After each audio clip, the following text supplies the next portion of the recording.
Ser podcast. Estás escuchando El Abierto de Hoy por Hoy. Cada día analizamos las noticias más relevantes de la actualidad, las claves políticas, económicas y sociales, con las voces de los protagonistas y los distintos puntos de vista de nuestros tertulianos. Tiempo para el análisis, tiempo para el abierto en este Hoy por Hoy de jueves de 24 de abril, día todavía con la capilla ardiente del Papa Francisco abierta para que los fieles sigan pasando. Estará abierta hasta mañana por la tarde. Ahora nos iremos a Roma para ver cuál es la situación a esta hora de la mañana después de una noche donde no ha parado de pasar gente por esa Basílica de San Pedro. Pero primero en el análisis, Estefanía Molina, ¿qué tal? Muy buenos días. Muy buenos días. Víctor Lapuente, buenos días. Hola, muy buenos días. Y en Radio Sevilla, Javier Aroca, buenos días. Muy buenos días. Vamos a hacer una primera conexión con Roma, como les estábamos contando. A las 7 de la mañana ha vuelto a abrir la capilla ardiente en la Basílica de San Pedro. Ayer ya durante todo el día, a las 11 de la mañana, abrió las puertas y ya empezaron a pasar miles y miles de fieles por esa capilla ardiente. Fue la imagen, la de multitudinarias colas a lo largo de todo el día, colas que daban vueltas y vueltas al Vaticano para despedirse de Francisco, despedidas que se prolongaron hasta bien entrada la madrugada. Enviado especial de la SER en Roma, Pablo Moranola, de nuevo. Hola de nuevo, Ángeles, ¿qué tal? Pablo, después de unas horas, muy pocas, pero unas horas donde ha bajado el volumen de fieles visitando esa capilla ardiente, ahora desde las 7 de la mañana que se ha vuelto a abrir, entiendo que vuelven esas largas filas, ¿no? Sí, desde luego que esto empieza a tomar forma ya. Hay mucha más gente que cuando hemos llegado aquí a las 7 de la mañana. Desde luego que estamos todavía lejísimos de la imagen, de esa imagen que describías y que reflejaba anoche el Vaticano, con miles de fieles en la Plaza de San Pedro, esperando horas para entrar y llegar al altar. Es una imagen que refleja, por ejemplo, esta mañana, la tengo delante, la portada del Observatore Romano, con esa marea, una gran foto de esa marea de gente rodeando el féretro de Francisco en la procesión que le llevó a la Basílica de San Pedro, y el titular: la última audiencia de Francisco.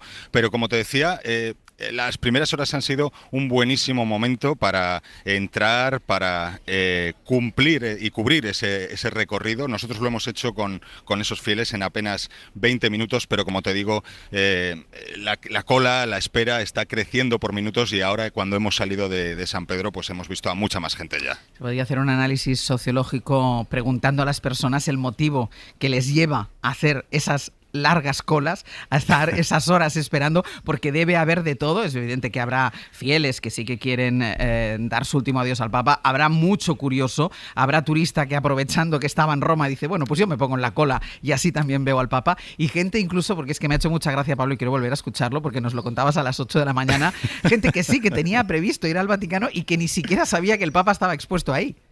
A mí lo que me ha sorprendido es que esos turnos sigan vigentes, ¿no? Que nos hemos encontrado con un grupo de peregrinas de Mataró que tenían precisamente turno para entrar a San Pedro, para turno ver el como Vaticano. Turistas, es decir, eso que haces claro, tú, una reserva en internet. Totalmente, pero es que no se habían enterado de nada de lo que ha pasado estos días. Vamos a escucharlo de nuevo. Que teníamos cita para entrar por la Puerta Santa desde el mes de enero. O sea que lo tenéis programado ya. Sí, y claro, nos hemos encontrado con todo esto. Ha sido un poco, no sé, ¿qué está el féretro aquí? Está. Fíjate, ¿cómo? Que está el féretro aquí. Es una maravilla. Vaya sorpresa, es y una tanta maravilla. gente que hace. ¿Qué pasa?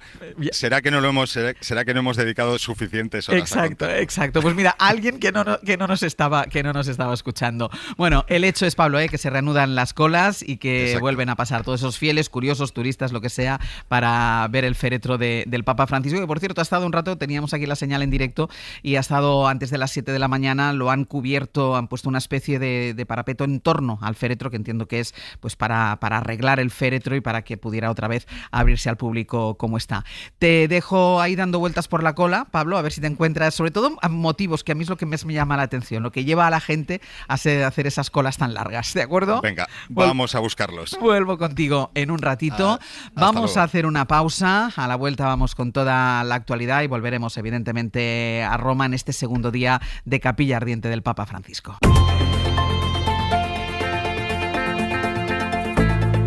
El Abierto.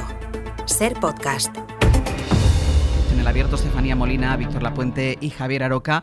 Vamos con lo que ha sido durante las últimas 24 horas la noticia aquí en España, y todo a raíz de algo que les adelantaba este programa, la cadena SER, ayer a las 8 de la mañana, y era esa compra, ese contrato por valor de casi 7 millones de euros, con el que el gobierno ha comprado 15 millones de balas a una empresa de Israel vinculada al ejecutivo de Benjamín Netanyahu, primer ministro, que ustedes ya saben, ha invadido Gaza y está practicando un auténtico genocidio contra la población gazatí. Pues bueno, el gobierno de España ha comprado armas a una empresa vinculada al gobierno de Benjamín Netanyahu. Evidentemente, en cuanto hicimos público ayer esta información, cuando contamos ayer esta información, se desató un auténtico conflicto, una auténtica crisis en el seno del gobierno entre la parte socialista y la parte que compone Sumar.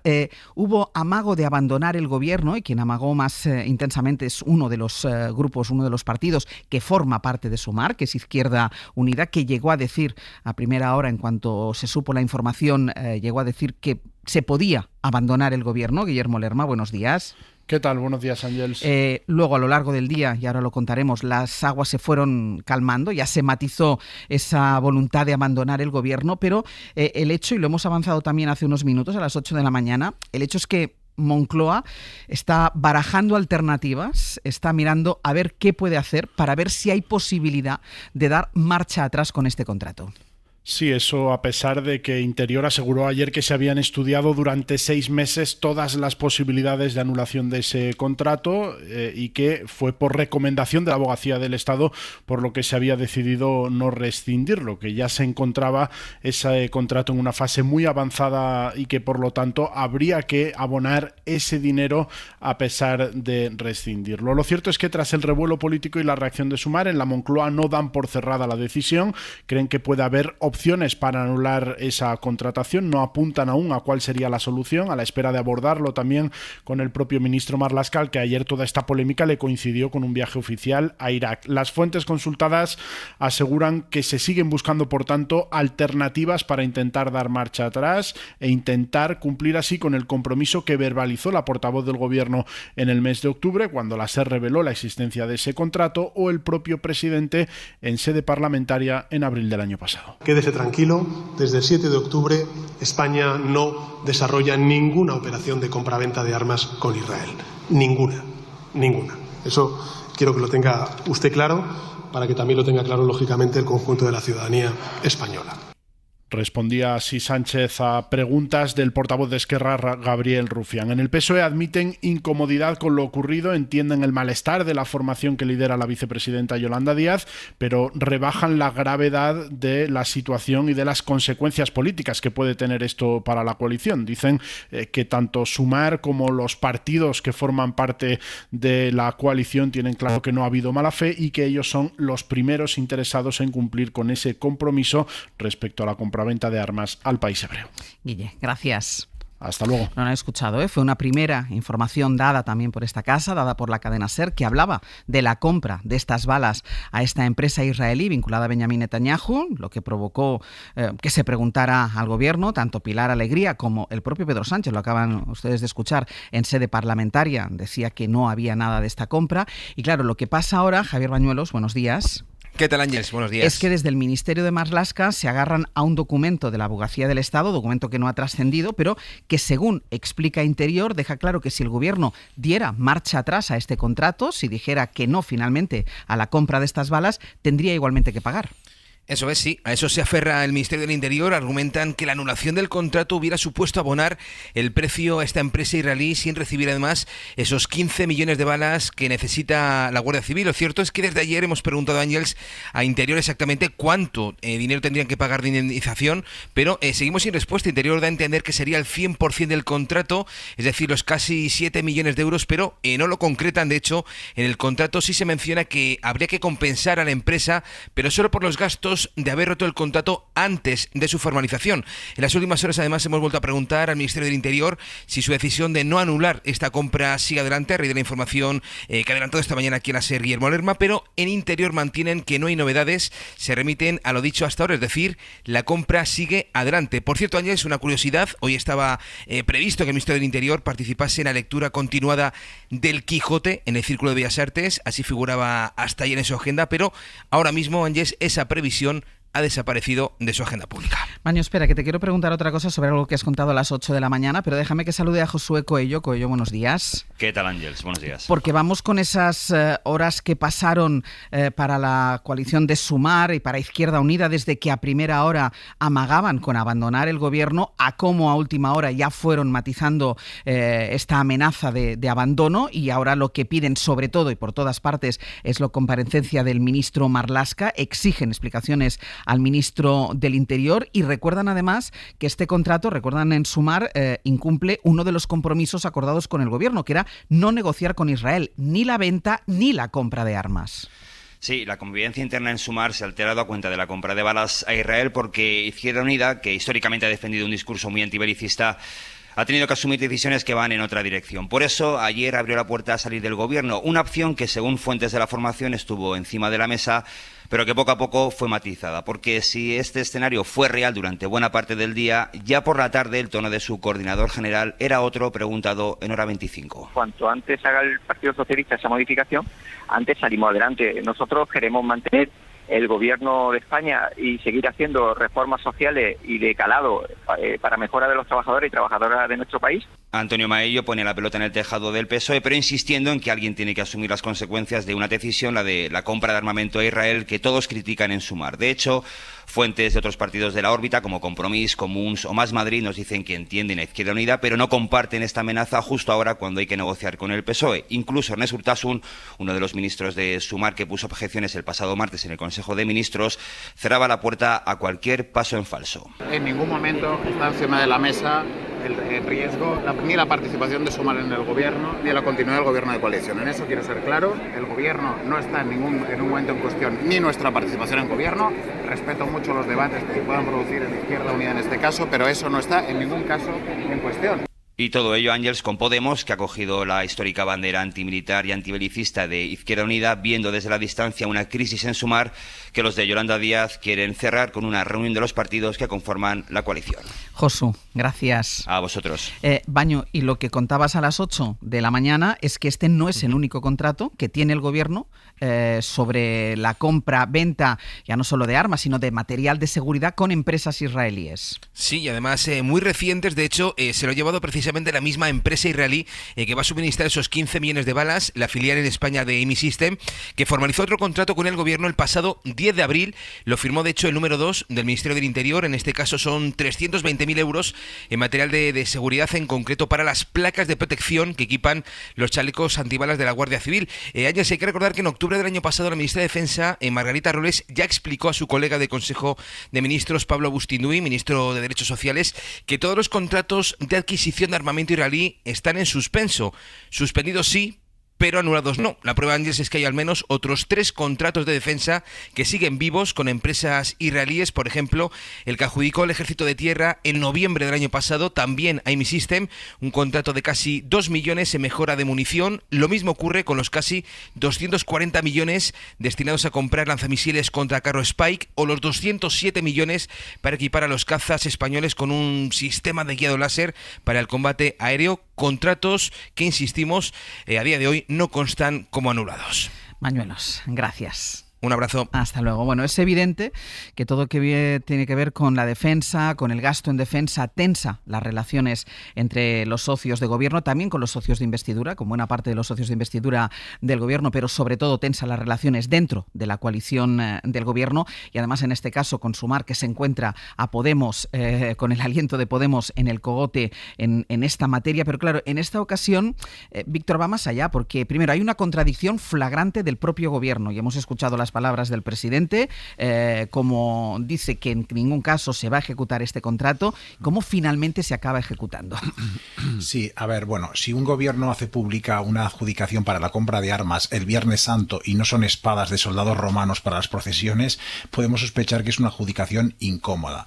Además, había, como dices tú, un compromiso de anular el contrato en octubre. Ahora bien, yo creo, has dicho que es una contradicción, pero yo creo que también es un dilema legítimo y que merece ser discutido. Por una parte, perder dinero, porque la abogacía del Estado desaconseja que se lleve a cabo esta rescisión del contrato con el proveedor israelí porque está en fase de tramitación avanzada y por tanto vamos a perder ese dinero.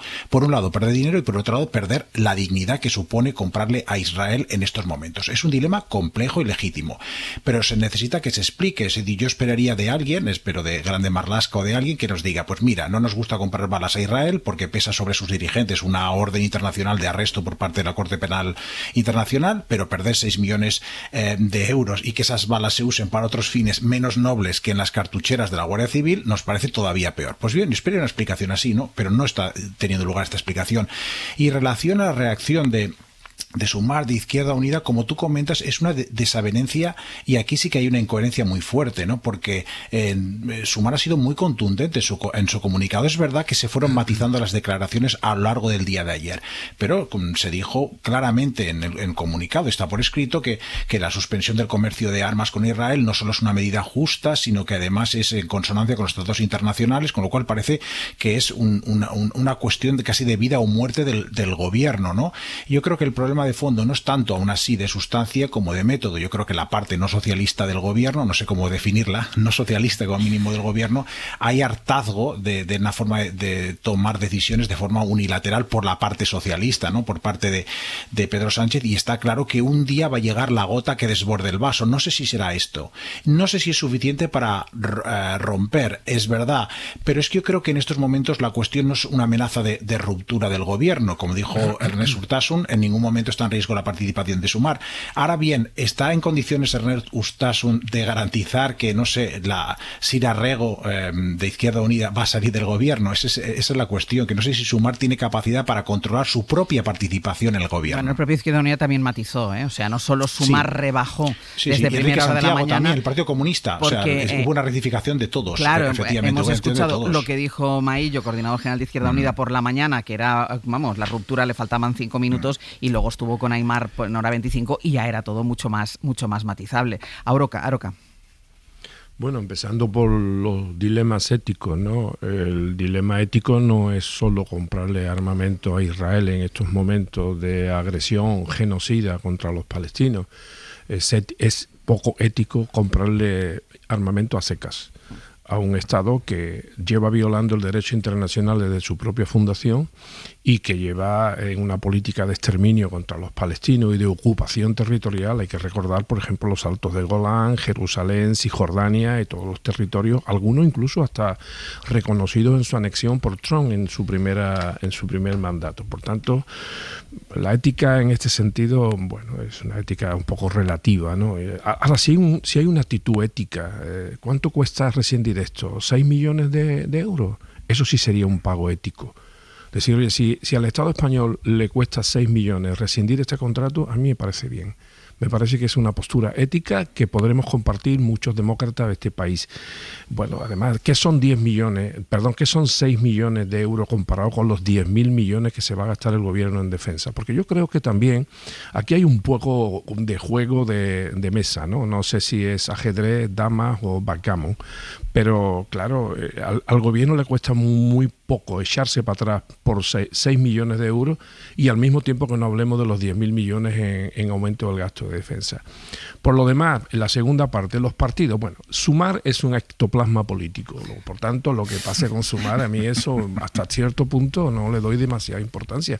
El problema es el contenido de ese ectoplasma, ¿no? Por ejemplo, Izquierda Unida. Hay otros también, pero Izquierda Unida tiene muy difícil porque la contradicción ideológica e histórica de Izquierda Unida y de sus componentes en este asunto es gravísima, porque ¿cómo se va a presentar ahora delante de sus electores? O sea, ¿cómo va a utilizar tiene muy difícil o lo tiene muy fácil, porque también puede abandonar el gobierno, la ministra que está. No, claro, esa era mi última receta, pero claro, ser doctor en recomendaciones políticas es muy complicado, porque no está uno nunca en el papel de los demás. Yo sí creo que hay una solución para Maillo. Bueno, pues usted, nosotros nos vamos del gobierno y eso no pone en jaque al gobierno, porque usted puede seguir en el Parlamento apoyando las políticas esas de progreso que dice Izquierda Unida que quiere defender para justificar su posición. Lo que es cierto es que se están dando muchas contradicciones, y no me refiero ya a las contradicciones dentro de la coalición de gobierno, que bueno, pueden ser más o menos superables. Lo que no es superable es la posición ética del gobierno de España en representación de todo el Estado español y sus contradicciones con respecto al Estado de Israel. Lo demás, bueno, mire usted, pues sí, pues se acepta pulpo como animal de compañía, pero evidentemente aquí alguien ha mentido y lo hemos cogido con el carrito de los helados. Y están comprándole armamento a Israel, y más que le van a comprar. Y alguien tiene que responsabilizarse de esto si es que Pedro Sánchez es verdad que está en contra, que yo no lo sé. Estefanía. Sí, por no repetir cosas que se han dicho y con las que estoy muy de acuerdo, yo creo que al final este suceso explica la crisis que se vive en los partidos de la izquierda del PSOE. Es decir, la crisis no es porque esos partidos ahora mismo estén peleados, porque Podemos le haya plantado batalla a Sumar, porque Izquierda Unida no quiere ir con Sumar. La crisis tiene mucho que ver con lo abrasivo que ha sido para esos partidos de izquierda alternativa o de izquierda que impugna el sistema estar en un gobierno. Y eso, puedes llamarlo Sumar, puedes llamarlo Podemos, puedes llamarlo Izquierda Unida. Eso yo creo que le iba a pasar a cualquier partido. Podemos también tuvo sus contradicciones en su momento. Coger y decir, pues ahora rompo el gobierno y me voy, todos sabemos que tiene un coste. O sea, vivimos en esta política de bloques donde si hoy un partido coge y se va del gobierno, se queda un gobierno en minoría y esto invita a convocar unas elecciones. Y eso haría que probablemente, por cómo están las encuestas, acabara gobernando el PP con la ultraderecha. Entonces, todo esto es parte de la crisis que han padecido esos partidos. También por la composición que tiene el gobierno, y hay algunos errores que obviamente son del PSOE. El PSOE se ha quedado en este gobierno de coalición y en el anterior lo que son las principales carteras de Estado, vamos a decir así: defensa, interior, economía, etcétera. A Sumar o a Podemos en su momento le ha dado carteras mucho más soft, mucho más simbólicas, importantes también, pero todos sabemos que no son el Estado profundo. Cultura, infancia, etcétera. Trabajo es la que tiene como más entidad de todas las que le han dado. Entonces, cada vez que el PSOE considera que las carteras de Estado son suyas y ellos hacen y deshacen, la contradicción no la asumen ellos, la asumen los otros partidos. Eso es lo grave. Exactamente, ahí voy. Yo creo que el problema aquí ha sido también entender que el bipartidismo, y muy probablemente en un gobierno de PP y Vox pasaría parecido, va a intentar siempre preservar que ellos se consideran que son los que tienen que detentar el poder real. Y lo que tú opines, socio de coalición, pues estás ahí como una mera comparsa. Eso es lo que está siendo más lesivo para todos estos partidos. Y luego, al margen de esto, sí que hace falta un debate de adultos, de personas mayores. Primero, fiscalizar qué es lo que ha pasado. Si se pide congruencia con unas cosas, hay que pedirlo con todo. Si se pide congruencia con Ucrania, hay que pedir congruencia con Israel. Si el gobierno dice y pregona que ellos no venden, que no tienen contratos, esto es, hemos descubierto el carrito de los helados, aquí ha pasado algo y esto hay que explicarlo. Y luego también yo creo que el debate sobre la defensa se ha vuelto también un poco infantiloide. Las cosas tampoco pueden ser, no quiero rearme, no, comprar armas, no. No digo para esto de Israel, digo el debate en defensa que tiene que haber en este país sobre el incremento de los 10.000 millones. Víctor, que quería hablar Víctor. Estoy muy de acuerdo. Y voy contigo, Aroca. Sí, es que me gustaría enfatizar lo que han dicho Aroca y Estefanía, es decir, poner el foco en el espacio político a la izquierda del PSOE. Aroca ha dicho que Sumar es un ectoplasma. Yo creo que es casi peor, se parece a UPyD en 2014, que esto era un cuerpo político unicelular, ¿no? Bueno, no digo yo, lo dice Lluís Orriols, ¿no? Que tiene en estos momentos, que es un gran experto politológico en encuestas, y que dice que Sumar en estos momentos apenas retiene 4 de cada 10 votantes en las últimas elecciones, que esto es propio de partidos al borde del colapso, por ejemplo, UPyD en 2014. Y ahora, en estos momentos, 1 de cada 4 votantes de Sumar se iría a Podemos. En todo caso, sería una pérdida para todos, para todo ese espacio, porque en el año 2023, pues Sumar tenía opciones, gracias a este equilibrio estratégico muy precario de unir el voto a la izquierda del PSOE en torno a Sumar, pues tenía opciones en 24 provincias y al final consiguió escaños en 19 provincias españolas. En estos momentos, Sumar y Podemos, manteniendo estos votos pero dividiéndolos más, apenas serían viables en media docena de provincias españolas, y por tanto yo creo que es ahí donde hay que situar el foco. La pugna real de Sumar no es con el PSOE, es con Podemos. El PSOE le puede arrancar pues alguna política, algún ministerio, pero Podemos le puede arrancar la vida, la supervivencia misma a Sumar, ¿no? En esta España de 2025 es un pueblo demasiado pequeño políticamente para dos partidos a la izquierda del PSOE, sobre todo porque tenemos una población española que ha girado a la derecha y muy particularmente los jóvenes, ¿no? Que ahora están más seducidos por los albises de turno que con los Pablos Iglesias. Por tanto, va a ser muy complicado. Yo creo que esa es la lucha de fondo que tiene Sumar y lo que tiene en perspectiva, ¿no?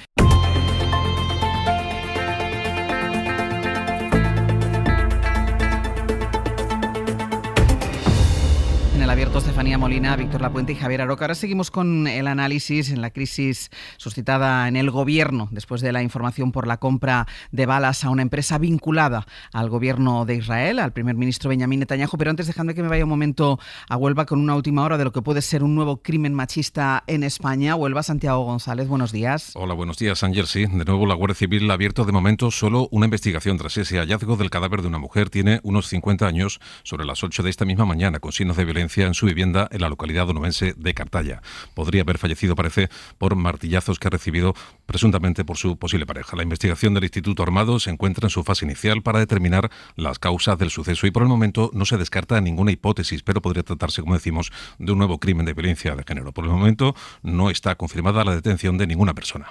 Santiago, si hay alguna novedad nos pides paso y nos cuentas, ¿de acuerdo? Hasta ahora. Venga, hasta ahora y seguimos pues con el análisis. Aroca, pedías tú la palabra, estábamos hablando de la situación en este espacio de la izquierda del PSOE. Cosa, primero, cada vez que hay una distorsión, digamos, o un problema dentro del gobierno, parece que los responsables es la izquierda del PSOE, me refiero. Ahí es donde está la crisis. Y tenéis razón, en el PSOE no hay crisis. No hay crisis porque son absolutamente conscientes de lo que hacen, no tienen ninguna contradicción a la hora de estos tipos de contratos y otros parecidos. Existe un organismo dentro del gobierno que es la Junta Interministerial para el Comercio Exterior de Armas de Defensa. ¿Dónde están esas actas? Ya os lo diré yo, son secretas porque un gobierno presidido por Felipe González declaró, acogiéndose a la ley de secretos oficiales, el que esas actas fueran secretas. Quiero decir que esto, como se está contando, no es una decisión que tomó un guardia civil un día en un despacho. No, esto no es verdad. Aquí está todo el gobierno implicado en este tipo de cosas porque a través de los mecanismos de colaboración y de colegiación gubernamental se toman este tipo de decisiones, aunque evidentemente la iniciativa la toma el PSOE, que insisto, no tiene ningún tipo de contradicción. La contradicción la tiene Izquierda Unida. ¿Por qué no tiene ninguna contradicción? Porque es que el PSOE siempre ha sido igual. Vamos a ver, es que nos hemos olvidado, ahora cuando decimos, ahora me meto en el tema de la defensa y los 10.000 millones, es que el PSOE y los que votaron sí a la OTAN, porque hay que recordar que la integración total en la OTAN fue a propuesta y con el gobierno del Partido Socialista, no sabían que la OTAN había que pagarla. Es que pensábamos que la OTAN era tener una tarjeta de visita y una galleta en la chaqueta que diga soy de la OTAN y una gorra, por cierto, no, eso hay que pagarlo. Luego, por tanto, ahí donde está la contradicción. O ese mismo partido fue el partido que renovó los acuerdos para la renovación de las bases norteamericanas en España. Por tanto, no hay ninguna incoherencia en el Partido Socialista. Lo que sí es una incoherencia es el postureo. Asuman ustedes, cogiendo las palabras de Estefanía Molina, asuman ustedes la responsabilidad y el debate maduro de decir, sí, somos nosotros los que hacemos esto. Por cierto, y vuelvo a insistir, los mismos que han estado en negocios de armas y todo el Estado español, no solamente el Partido Socialista, con Israel desde hace muchísimo tiempo. Los mismos que durante mucho tiempo han veraneado en las playas de Tel Aviv o incluso han hecho estancias más o menos largas en los kibbutz. Es decir, las relaciones del Partido Socialista con Israel en este caso son larguísimas. Otra cosa que sea verdad, y eso yo no lo niego, no le voy a quitar ningún mérito, que esté teniendo una posición diferencial con respecto a otros partidos políticos del ámbito de la socialdemocracia y del ámbito europeo con respecto a Israel. Pero no basta, no se puede decir esto y lo otro y al mismo tiempo estar comprando armas. Es que en parte yo es que como no me fío de nadie en estas cosas de armamento y defensa, no sé hasta qué punto le conviene a la seguridad del Estado comprarle armas a Israel. Estefanía. Sí, yo hablaba de eso, del debate serio y de adultos que tenemos que tener sobre el tema de la seguridad en este contexto ahora mismo de incremento del gasto militar.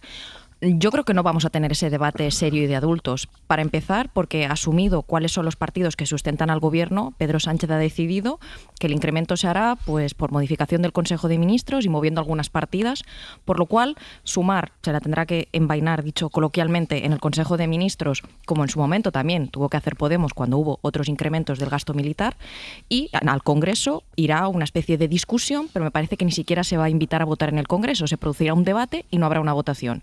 Por lo cual, ni siquiera veremos a los partidos asumir responsabilidad en el voto, porque una cosa es hacer un discurso y otra cosa es cuando tú votas y eso no se va a producir. Entonces ya el debate ya va a ser un poco edulcorado porque no hay responsabilidad real en este debate. Pero al margen de eso, creo que a veces a la izquierda del PSOE, por mucho que sean fuerzas que impugnan el sistema, todo el mundo sabe que una defensa tiene que existir en cualquier país, seas España, seas China o seas el país que sea. Todos los países necesitan una defensa. Entonces, esta idea de el gasto militar no, para empezar, que hasta ahora España estaba viviendo de una especie de los réditos, de los beneficios de la paz, unos réditos de que otros pagaban por nosotros. Si tenemos un debate serio y, por ejemplo, dice Podemos salirse de la OTAN, vale, pues entonces esa defensa habrá que pagarla a nivel de Unión Europea. Pero no es la no defensa. Esto yo creo que lo entiende cualquiera. Pero eso es otra pregunta también, Estefanía. Sí, los 10.000 millones estos de defensa que son para cumplir el empujón de Estados Unidos, recientemente también lo tuvo que sufrir Cuerpo en su visita a Washington. O sea, estos 10.000 millones son para cumplir con el 2% de la OTAN. Pero los 800.000 millones que pide la señora von der Leyen para la defensa común son aparte del 2% o además del 2%. Pero escucha, Aroca, tú sabes que en este impasse no estamos en un sitio ni en otro. Es decir, ahora mismo no estamos, no hay un proyecto encima de la mesa que diga, chicos, Estados miembros, este es el proyecto de defensa de la Unión Europea y nos vamos de aquí, porque ya te digo yo que hay muchos países que ahora mismo tienen auténtico pánico de que Estados Unidos los deje tirados. Los bálticos, para empezar, Finlandia, etcétera. Entonces, serían los principales interesados en sentir que hay un escudo de defensa, se llame OTAN o se llame PP. Sí, todo eso está muy bien, Estefanía, pero lo que yo digo que la incoherencia no es Podemos, no metas a Podemos en el debate. Yo creo que he repasado a todos en este debate. No. Siempre parece que es Podemos o es la izquierda. No. Aquí quien gobierna, quien tiene la mayoría es el PSOE. Deja terminar, Estefanía. Vamos, con todo lo que llevamos diciendo en este debate, creo que no hemos dejado a los socios por culpables de nada, sino por víctimas de esta situación. Pero déjame terminar. Ningún partido, se llame PSOE, Sumar, Podemos, Izquierda Unida, asume que en su país no va a haber una defensa. Eso es falso, es un debate falso. ¿Qué ocurre? Ahora mismo estamos en un contexto donde es muy jugoso para muchos partidos ponerse estupendo y decir, no, nos salimos de todo esto, no vamos a pagar gasto en defensa, cuando todo el mundo sabe que eso no va a pasar. Entonces, esto para empezar. Y luego, y ahí sí que hay que avivar la contradicción, cuando Podemos se consideraba en el año 14 o 16 que podía ser alguna vez una fuerza de gobierno, lo que llevaba en el programa en el año 14 era esto de salirse de la OTAN. Muy bien. 2 años después, en el programa, llevaba la idea de la autonomía estratégica de la Unión Europea y de España frente a Estados Unidos. Ahora eso se ha metido al cajón. Yo lo que quiero que la gente entienda... No, lo que quiero que la gente entienda, Aroca, es que no hay la no defensa. La no defensa hay que pagarla. A alguien se la tendremos que pagar. Y es más, yo creo que a veces muchos partidos de izquierdas, y lo comenté un día en este programa, tratan a su electorado como si vivieran de espaldas al mundo. Esquerra Republicana, tanto que elogiamos los discursos de Rufián últimamente, si ha virado es porque ha visto en el CIS, negro sobre blanco, o porque ya habrían palpado el clima de opinión, que su electorado está hoy más cerca de las posiciones del PSOE en tema defensivo que de las de Bildu, por decir algo. Quieren, alrededor de un 60%, subir el tema del gasto defensivo y creo que alrededor de un 70% un ejército europeo. Entonces, tratemos a la gente de adultos y aquí nadie está culpando a nada. Si hemos empezado diciendo que esto era el PSOE que les ha Aroca breve y voy con Víctor. Empecemos por ser adultos nosotros. El pilar europeo de defensa está en los tratados constitutivos de la Unión Europea desde hace años, como mínimo desde Maastricht. O sea, todo el mundo sabe que Europa tiene un proyecto de pilar europeo de defensa, los maduros y los inmaduros.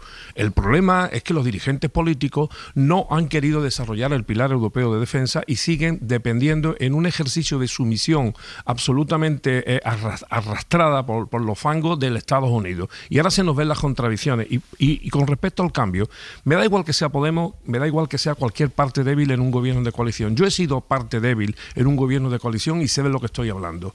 Aquí la mayor contradicción no es que Podemos haya dicho antes nos vamos a la OTAN y no esté diciendo otra cosa, que no dicen otra cosa, sigue diciendo lo mismo. Aquí el que cambió de verdad fue el Partido Socialista. ¿O ya no te acuerdas de OTAN de entrada? No. Hombre, por favor, echarle la culpa a un partido minoritario de los vaivenes y de los cambiazos con respecto a la OTAN, cuando el partido que tiene la sartén ahora mismo en el mango fue el que nos introdujo definitivamente en la OTAN a la limón con aquel discurso de investidura de Calvo Sotelo, fue el Partido Socialista. Lo demás que historia, ¿no? Claro, nos importan las historias recientes, las contradicciones recientes, las contradicciones constantes en materia de defensa son de los partidos mayoritarios, se llamen PSOE, se llame Socialdemocracia Alemana, se llame el partido que ya no sé ni qué partido gobierna en Italia o en cualquiera, son todos los partidos mayoritarios, no los minoritarios. Víctor. Sí, yo como Aroca no me fío de nadie y por eso prefiero que en el gobierno haya opiniones muy distintas y que se hagan de contrapeso unas a las otras. Yo creo, Aroca, que tienes razón en que el PSOE desde ese cambio en los 80 es igual, pero este gobierno no ha sido igual, ha habido tensiones notables. Yo creo que en política económica las hemos visto muy claramente, pero también en política exterior. Yo creo que es difícil de imaginar un gobierno occidental en estos momentos con posturas en política exterior tan radicalmente opuestas como las de Margarita Robles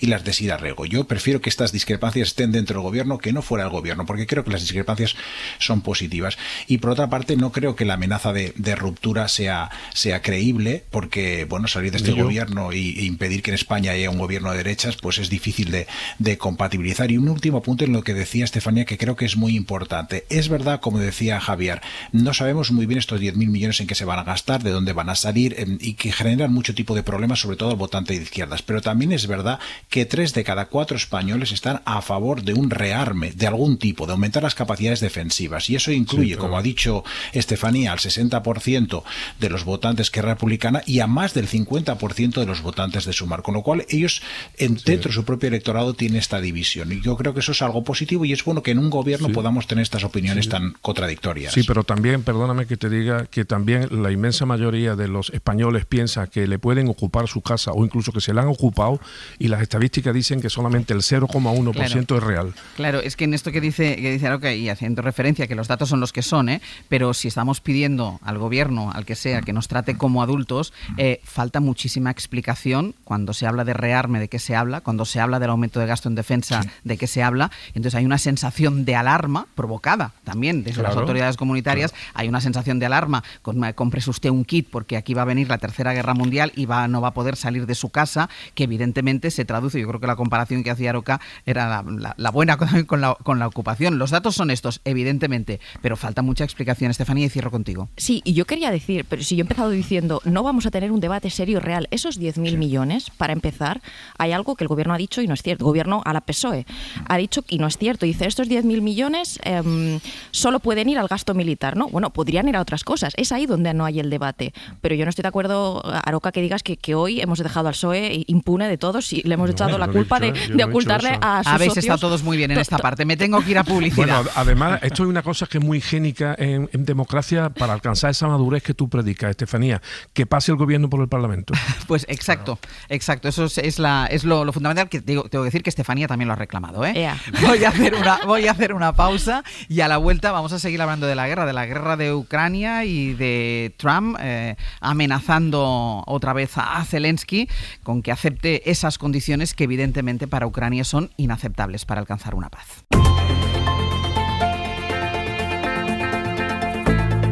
El Abierto. Ser podcast. En el Abierto, Estefanía Molina, Víctor Lapuente y Javier Aroca. Esta noche el ejército ruso ha vuelto a bombardear varias ciudades ucranianas, entre ellas la capital.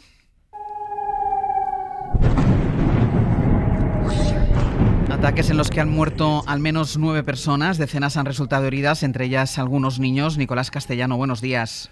¿Qué tal? Buenos días, Ángels. Decíamos que ha sido un duro bombardeo ruso que ha afectado a varias ciudades, entre ellas Kiev, la capital de Ucrania, también Kharkov, donde Moscú ha vuelto a lanzar misiles y drones contra infraestructuras civiles. Sí, el último en condenar este ataque masivo ruso ha sido el ministro de Exteriores de Ucrania, Andriy Sybiga, que sobre esos misiles y drones que señalas lanzados sobre todo sobre la capital contra Kiev esta madrugada, ha afirmado que esta nueva acción rusa, en la que han muerto al menos 9 civiles, demuestra que el Kremlin desprecia los esfuerzos por la paz.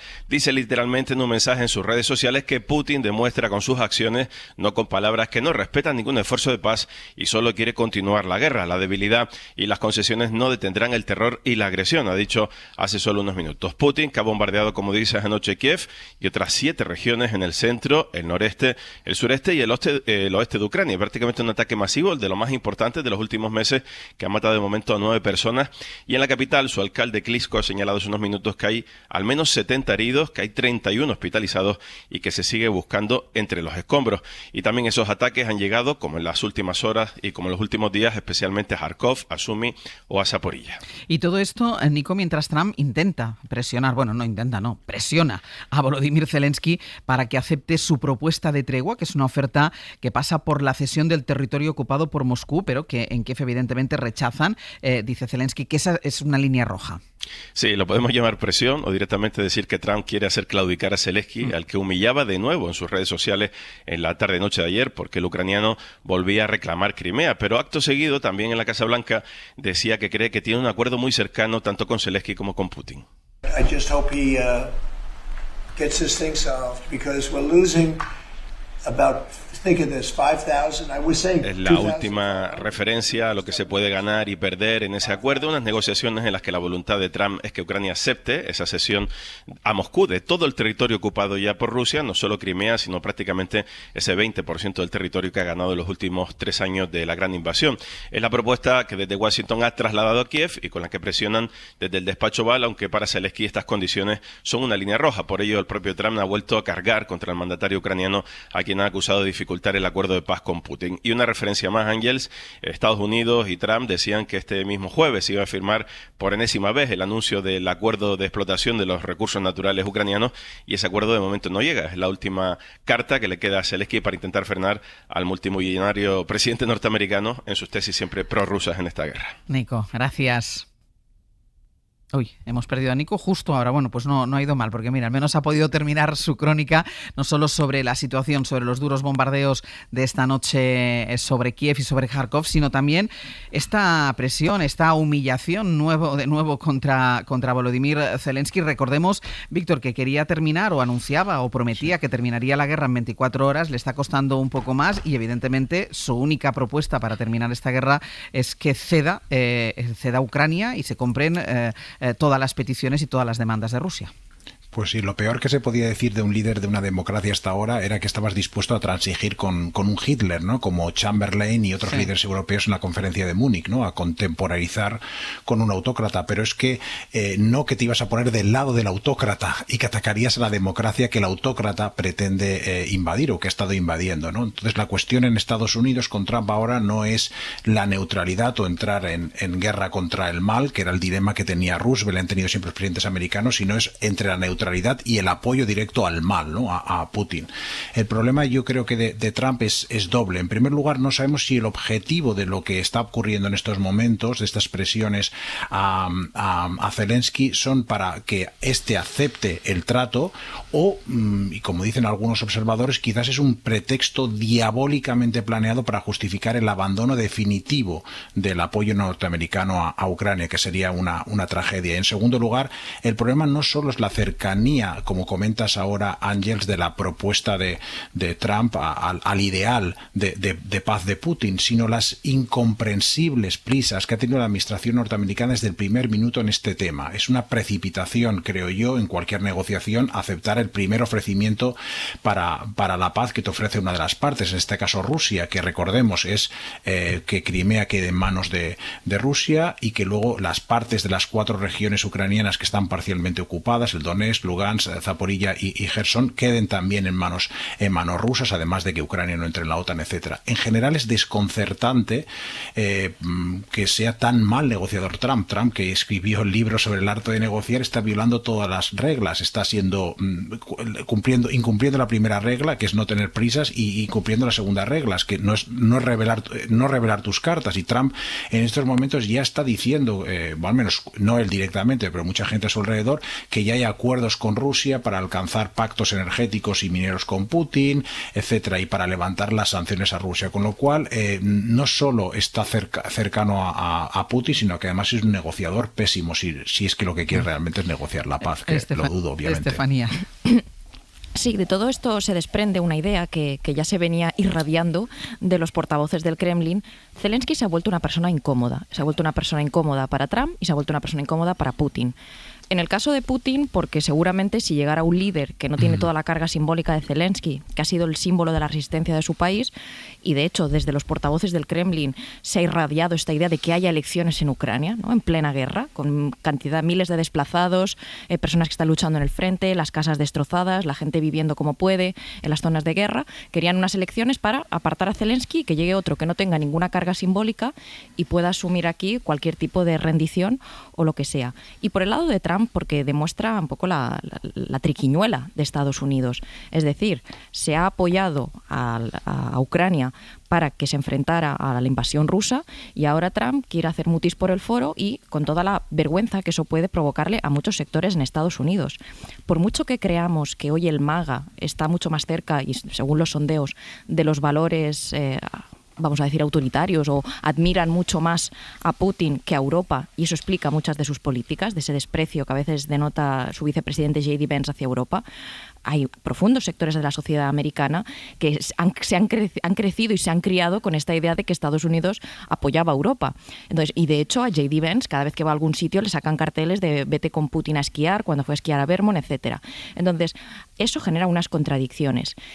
Zelensky es una persona que simboliza eso, y un poco la posición del gobierno ucraniano, por lo que ellos dicen, es ¿para qué ha muerto tanta gente si ahora esto es tan sencillo como para ti estos territorios y para mí estos? Entonces, eso hay que entender que en cualquier país ya no solo es una posición política de si alguien puede renunciar o no, también es una posición de una derrota hoy, una rendición gratuita hoy, después de tantos muertos, desplazados y tanto horror, es radicalización para el mañana. Se dice, el nacionalismo ucraniano, pues imagínate tú el nacionalismo que puede sufrir una generación cuando ha sufrido todo este escenario y encima se siente engañada. Y por último, quiero decir que algo de un poco que está ahí en boga en los círculos, en los mentideros diplomáticos, es esta idea de una especie de solución como de dos estados, es decir, por ejemplo, el caso de Alemania Oriental y Alemania Occidental, o el caso de las dos Coreas, que no se asuma de facto por parte de Ucrania la cesión total de esos territorios, sino que queda en una especie de limbo a la espera de que en algún momento puedan ser reincorporados. Pero insisto, no solo es que si Zelensky puede aceptar eso o no, también hay una cuestión en lo que eso puede generar en una sociedad como la ucraniana. Aroca. Bueno, esto es un juego desde el primer momento, porque si nos retrotraemos no ya a Minsk I, sino a Minsk II, bueno, a lo mejor hubiera habido una solución que no hubiera dado origen a una guerra. No quiero quitar con esto ningún ápice de responsabilidad a la invasión rusa promovida por un autócrata como Putin, pero yo siempre creo mejor en la diplomacia que no la guerra, y hubo una oportunidad diplomática con Minsk II y no se aprovechó, entre otras cosas porque Estados Unidos fue la que la dinamitó y animó al conflicto. Ahora se tiran para atrás, pero lamentablemente, si no estuviera Trump y estuviera Biden o estuviera Kamala Harris, las situaciones no iban a ser muy distintas. Lo que marca la diferencia perniciosa, frustrante para los demócratas y la gente que creemos en las soluciones pacíficas del asunto, es la alianza de Trump con Putin. Yo cada vez que escucho ya un bombardeo y veo imágenes, porque lamentablemente vemos imágenes, yo me veo a Putin y a Trump, los dos rezando juntos en una iglesia ortodoxa. Esa es la imagen que tengo. Por tanto, bueno, pensar que a estas alturas Rusia va a renunciar a Crimea es una locura. O sea, no va. Hay que recordar que nunca lo hacemos, porque parece que se nos ha olvidado que en Crimea está la principal base naval de Rusia en el sur, que es Sebastopol, con un estatuto muy especial. No va, y además que ellos piensan que Crimea es Rusia. Pero vuelvo a decir, todos los territorios que hay, todas estas sesiones de las que se hablaba, no deja de ser una concesión del señor Trump, que le interesa no solamente aparecer como el que ha terminado con esta guerra, sino además el que se beneficia de la guerra y, por cierto, de camino, según sus locuras, sus locos pensamientos, ganar el Premio Nobel de la Paz, que también tiene la cosa su mandanga. Bueno, decía, doliéndose Estefanía, para qué han servido tantos muertos, para qué han servido tantos esfuerzos, para qué han servido tantas solidaridades, para qué han servido poner tanto en evidencia, por ejemplo, la insignificancia y la inoperancia de la Unión Europea. Pues ha servido para una cosa fundamental, para que las empresas de armamento se hagan ricos. A ver, Aroca. Hoy no vamos a llevarnos bien. No, afortunadamente. Hay que distinguir causas y consecuencias. Eso en la vida siempre es muy importante. No. Aquí curiosamente, las únicas empresas armamentísticas que ganan dinero son las europeas y las americanas. Bueno, ¿y las rusas no. ¿Quién te dice lo las contrario? rusas no. No, lo digo porque siempre que hablamos de empresas armamentísticas, yo todavía no le he escuchado a nadie en el debate público hablar de por qué Rusia promueve continuamente guerras. También tendrá armas que vender, ¿no? ¿Cuáles? Aparte de las de Ucrania, ¿cuáles? Perdona, Georgia, Crimea, Crimea es lo Chechenia. mismo, ¿no? Podemos hacer una larga lista de países invadidos. Y ya no solo eso. Yo estoy muy en contra de esta idea de que hoy en día la defensa simplemente sea te meto un tanque en tu país. Sabemos que hoy la defensa son muchas más cosas. Si yo sé lo que es la cultura de la defensa y el lobby de defensa, es que lo sé perfectamente. Y luego esta idea de que no se ha promovido la diplomacia, a mí, no lo digo por ti, pero por los partidos que lo defienden, me parece extremadamente cínico. Es decir, esta idea de el no a la guerra, el no a la guerra debería ser el no a Putin. Yo digo Minsk. Pero yo te digo, esto de llamar señores de la guerra a Pedro Sánchez y a Ursula von der Leyen es un poco cínico, porque no se le ha escuchado tanto esto. O sea, la crítica es muy contundente contra la Unión Europea, que pasaba por allí y se tiene que defender, y ve el problema que esto le puede suponer para los países que son fronterizos, pero nunca vemos el problema de Putin y compañía. Nunca vemos que esta guerra de invasión... espérate un momento. Esta guerra de invasión básicamente se ha producido porque Rusia es una autocracia y no puede soportar que donde ellos creen que nació la nación rusa, que es Ucrania, hoy sea un país que quiere ser soberano e independiente y democrático.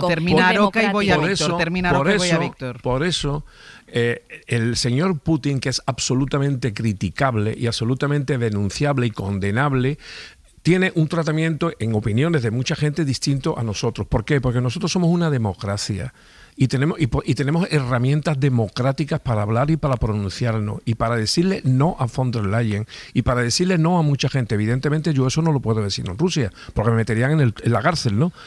O sea, a ver si distingues en qué terreno se puede discrepar y en qué terreno no se puede discrepar. Sobre los señores de la guerra, hombre, la verdad es que efectivamente Rusia tiene algunas cosas de las que dolerse, incluso la Unión Soviética, pero el mundo está lleno de regueros, de guerras en favor de la democracia y no hay democracia ni en Libia, ni en Irak, ni en Afganistán, ni en Siria, por cierto, aliándonos al final con los terroristas.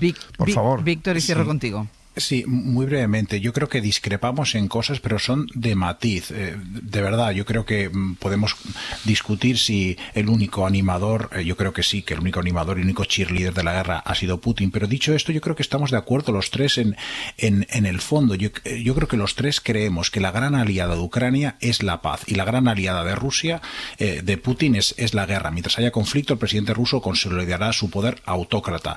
Y si se consigue la paz, Ucrania puede prosperar con acuerdos comerciales. Pensemos que Ucrania tiene en estos momentos la misma renta per cápita prácticamente que en 1990, cuando era un 40% más rica que Polonia. Ahora Polonia triplica la renta per cápita ucraniana. ¿Por qué? Porque ha estado dentro de la Unión Europea, ha estado negociando, ha estado produciendo, ha estado teniendo una democracia capitalista moderna. Entonces, ¿cómo conseguir eso en Ucrania? Será complicado. Si a lo mejor solo será posible hacerlo en una Ucrania occidental al principio, como ha sugerido Estefanía, o en todo el territorio, no lo sabemos. Pero yo creo que en eso, en el fondo, sí que coincidimos. Me gustaría concluir con esto. Siempre Víctor es un hombre de consensos. Voy a hacer... Ecuménico, que viene muy Vaticano. Ecuménico. Avanzo todavía con una cosa que también afecta a Trump, porque estábamos hablando de la guerra de Ucrania, pero está la otra guerra, que es la comercial desatada. Y si aquí hay un responsable, se llama Donald Trump, desatada por Washington, porque después de las amenazas, de los vaivenes de Trump, ahora se abre a suavizar los aranceles a China, que son unos aranceles que la Casa Blanca llegó a situar, recuerden, en el 145% para productos procedentes de ese país, procedentes de China. Corresponsal en Washington, Sara Canals, buenos días. Buenos días, Ángels. Ahora desde la propia administración Trump reconocen que este nivel de gravámenes es insostenible y de ahí que Trump no solo haya rebajado los decibelios, sino que también se abre a rebajar esos aranceles. Sí, no solo le hemos visto suavizar su tono, sino que según apunta el Wall Street Journal, la Casa Blanca estaría barajando reducir los aranceles sobre las importaciones chinas, en algunos casos a más de la mitad, con el objetivo de reducir tensiones con Pekín.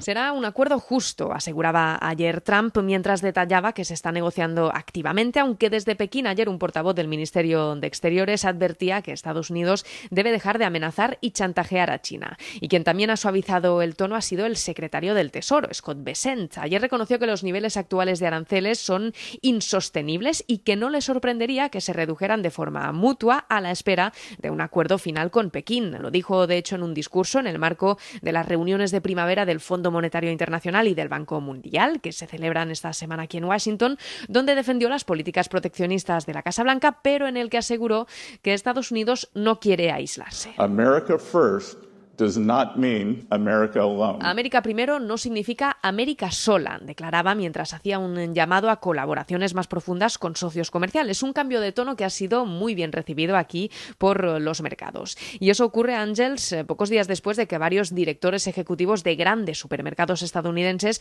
se reunieran con Trump para advertirle que los precios de sus productos están subiendo y que las estanterías se están vaciando. Y paralelamente, ayer también 12 estados, entre ellos el de Nueva York, han denunciado a Trump y su política arancelaria por haberlos implementado sin la luz verde del Congreso. Los tachan de ilegales y advierten que si no se detienen provocarán más inflación, más desempleo y daños económicos. Sara, gracias. A vosotros. En el abierto, Estefanía Molina, Víctor Lapuente y Javier Aroca. Nos vamos a volver a Roma, vamos a volver al Vaticano, a la plaza de San Pedro, porque siguen llegando cientos de fieles a la capilla ardiente del Papa para despedirse del pontífice. Pablo, vuelvo contigo, que estás ahí en la plaza de San Pedro. ¿Cuál es la imagen hasta ahora? Y no sé si has podido descubrir, te he pedido antes que te acercaras a la gente para conocer los motivos que les lleva a ponerse en la cola, y no sé si te has encontrado más desorientados. Sí, aquí se están mezclando todos, Ángels, fieles y turistas, y ocupando cada minuto que pasa más y más parcelas de adoquines del suelo de San Pedro. La organización está redirigiendo a la masa hacia los accesos del Vaticano menos concurridos, como la vía Porta de Angélica, en uno de los laterales de la plaza, y como te decía, pues hay de todo, desde los plenamente conscientes de a qué vienen, como Willy, este argentino que vive en Italia. En Italia 200 kilómetros, pero soy argentino. 200 kilómetros, o sea, ¿te has hecho 200 kilómetros para venir a ver al Papa? Absolutamente sí. A las 3 de la mañana salimos, traje a mi madre, se lo merece. Y también turistas que ni siquiera saben lo que está pasando dentro desde ayer, como este grupo de California. Oh, I didn't know that. I had no idea. No, I didn't know. I just wanted to see the Vatican. Ellos solo querían ver el Vaticano, dice. Ya ves que estas grupo de peregrinas que escuchábamos a las 8 de Mataró, pues no son las únicas despistadas. Claro que viniendo en este caso de tan lejos, desde California, pues es complicado renunciar a acercarse aquí a pesar de las circunstancias. Y como te digo, sigue y sigue llegando gente, ya no solo desde los laterales, desde esa vía Porta Angélica que te decía, sino también desde la avenida principal que da a la Plaza de San Pedro, desde la vía de la Conciliazione. Pablo, gracias. A ti, hasta luego. También en esa plaza de San Pedro está la corresponsal en Roma, Marina García. Marina, hola de nuevo. Buenos días de nuevo, Ángels. Marina, tú conoces muy bien esta plaza de San Pedro, sobre todo porque la has pisado en días, vamos a decir, más ordinarios, días en los que siempre hay mucho movimiento de turistas, pero evidentemente no hay las colas que hay en el día de hoy. Y has podido comprobar que las personas sin hogar que habitualmente duermen en esa plaza, en la plaza de San Pedro, y que en algunas ocasiones incluso habían cenado con el Papa Francisco, ahora mismo todas esas personas sin hogar han desaparecido. Sí, Ángels, esta mañana llevo ya un buen rato buscando algunos de ellos, los más habituales, con los que me encuentro casi todos los días, y me llamaba la atención que no estuviesen. Todo esto en un marco de seguridad cada vez más amplio, incluso para los periodistas, que tenemos que dar muchos rodeos para entrar en la plaza y hablar con la gente. Buscando, me encontré con algunos voluntarios de la organización que me contaban esto. Esta noche qualcuno ci ha dormito. Qualcuno ci ha dormito. Stamattina abbiamo mandato I soliti fissi, per esempio, c'è una signora che dorme sempre lì. Sí, infatti. Stamattina... Sí, que decían que alguno había dormido aquí esta noche, sobre todo los más habituales, pero que durante el día les piden alejarse un poco debido a la gran cantidad de filas y, como digo, a la organización. Eso sí, las duchas y el ambulatorio que el Papa Francisco construyó para ellos en una parte de la plaza sigue abierto como refugio para estas personas en medio de esta locura, estas masas de gente que está viniendo a ver el féretro del pontífice y que quieren entrar a la basílica. Perché era uno dei sogni di Papa Francesco, quindi questo lo hanno mantenuto. Respetando, como me decía, al menos en esto, el sueño del Papa Francisco, que fue el que en más de una ocasión dignificó a estas personas y las sentó en su mesa en la residencia de la Casa de Santa Marta. Marina, gracias. Gracias. Y también nuestro corresponsal en Roma, Joan Soler. Joan, buenos días. Buenos días, Ángeles. El sábado funeral, y una vez finalice este sábado, toda la atención estará al 100% puesta en el cónclave, que es de donde tiene que salir el sucesor del Papa Francisco, de donde tiene que salir el nuevo Papa. No hay fecha oficial todavía para ese cónclave, pero sí sabemos que no será antes del 4 de mayo, porque ese día van a concluir los 9 días de luto oficial, como es tradición en el Vaticano. Sí, tras la procesión sin precedentes a féretro descubierto, volvieron a reunirse ayer las congregaciones cardenalicias y están reunidas de nuevo a esa hora para tomar decisiones sobre el funeral del sábado. Han dado a conocer ya la larga lista de cardenales que formarán el imponente cortejo fúnebre por el centro de la capital italiana en la segunda ceremonia, la de túmulo, en la iglesia de Santa María Maggiore. Por el contrario, no se ha fijado todavía fecha para el cónclave. Sin embargo, considerando los novediales, es decir, los 9 días de misa diaria por Francisco tras el funeral, el cónclave debería empezar tras el primer fin de semana de mayo próximo. Parece que algunos de los cardenales conservadores han empezado ya algo así como una campaña electoral apostólica. El opositor Miller, cardenal alemán muy cercano al Papa Benedicto, ha recordado públicamente las contradicciones, ha dicho, del pontificado que ahora ha concluido. Es el final de una época, ha añadido, el final de las reformas de la Iglesia sobre las mujeres, los homosexuales, el Islam, el final de una época de ambigüedades. Un mensaje electoral, por llamarlo de alguna forma, que protagoniza el cardenal Miller y que, por supuesto, llega a todos los cardenales electores. No hemos detectado de momento una campaña electoral similar de cardenales que defienden la continuidad de las reformas de Francisco. Joan, gracias. A vosotros, buenos días. Ahora os pregunto por quién puede salir o qué podría pasar en este cónclave con esta campaña electoral ya iniciada por los conservadores, pero Aroca, en tu faceta de antropólogo no me resisto a preguntarte por las colas. Es que a mí me tiene fascinado esto. Yo que no soporto ponerme en una cola, me tiene fascinado el que lleva a la gente. Es verdad, insisto, y con todo el respeto del mundo, que hay gente que lo hace por fe y porque porque son católicos practicantes, lo que sea. Pero luego hay una serie de gente que se pone en la cola por el mero hecho de pasar delante del féretro.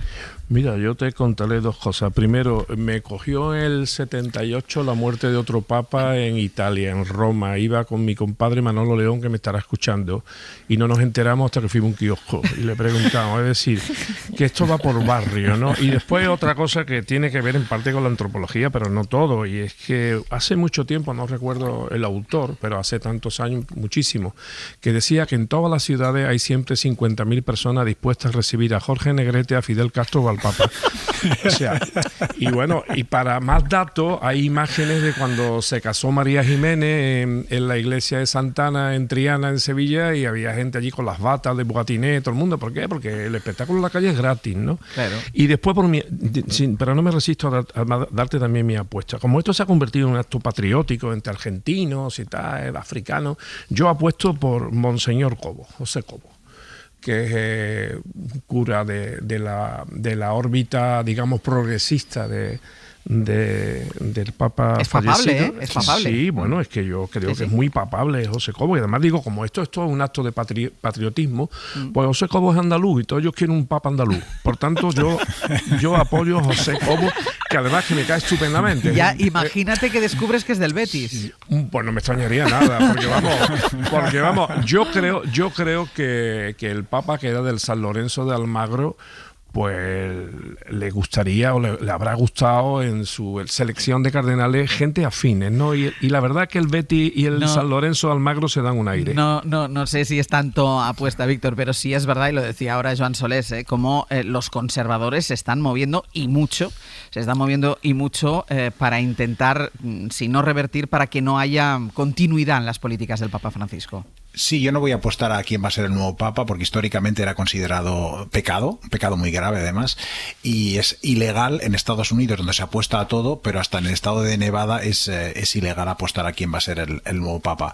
Y yo estoy sorprendido por las reacciones de los turistas en el Vaticano, captadas por los sagaces siempre micrófonos de la SER, ¿no? Me imagino esa familia de americanos buscando la Gioconda en la Capilla Sistina o la Torre Eiffel en la Plaza de San Pedro. Y algunos no se han enterado tampoco. Sí, bueno, no se han enterado porque quizás que hay gente que no vive en las tesituras del presente, sino en la eternidad, ¿no? Y iban ahí precisamente. A mí sí que creo que vivimos en un periodo de secularización en todo el mundo y sobre todo en Europa, pero el rol del Papa se ha agigantado con los años y la población católica se ha reducido en Europa, pero se ha cuadriplicado en el planeta en lo que llevamos de siglo, ¿no? Y esto hace que sea muy importante y, como has dicho tú, es sorprendente que los conservadores sí que han iniciado una campaña, pero los progresistas no. Y es que los conservadores, desgraciadamente, ahora son una mayoría importante entre los prelados y los sacerdotes, sobre todo entre los más jóvenes. Estefanía, un minutito. Sí, yo tampoco voy a apostar por eso que ha dicho Víctor de que fue pecado en su momento, pero bueno, se están movilizando mucho los conservadores, pero según leemos estos días, el Papa designó como al 80% de los cardenales que ahí se van a reunir. Y luego también hay un tema de crédito de su legado. Si de pronto llega una persona que le da la vuelta a todo como un calcetín, que mete los temas al cajón, va a ser muy evidente. Entonces, ya el propio legado del Papa Francisco va a hacer que lo que venga después, si es una involución en algunos puntos, vaya a ser muy evidente. Sí que creo que en estos conservadores, para que veamos el contraste, hay una persona que es Robert Sara, que salía estos días, para que se haga unas... Bueno, resalto su rasgo físico, él es negro, creo que es de Etiopía pero tiene unos posicionamientos muy conservadores, y quiero dar una frase, por esto de que el Papa Francisco decían que era muy político, tiene esta idea de que el problema de Occidente es la pérdida de valores. Si esto lo vinculamos con el legado del Papa, que fue muy defensor del respeto a la inmigración, vemos que ahí hay un punto. Y solo quiero recordar que lo vemos muy eurocéntrico, pero Asia y África son muy importantes a día de hoy. Pausa y seguimos.